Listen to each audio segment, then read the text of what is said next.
Балам, бұл қамшы деп аталады. Қамшы ол ежелден қазақтың ат айдайтын құралы. Ол тек қана ат айдайтын құрал емес, сонымен қатар ер жігіттің серігі, оның сенімді қаруы да болып саналады. Ол қамшыны деген 3 өрімнен бастап 40 өрімге дейін өреді. Бұл қамшының сабы. Бұл қамшының сабын қатты ағаштан жасайды.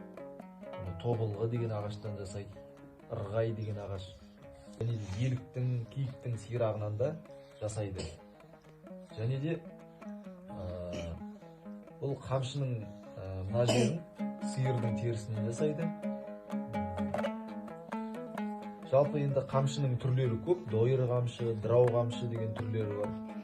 Және де қамшының өзін ұстаудың әдебі де бар.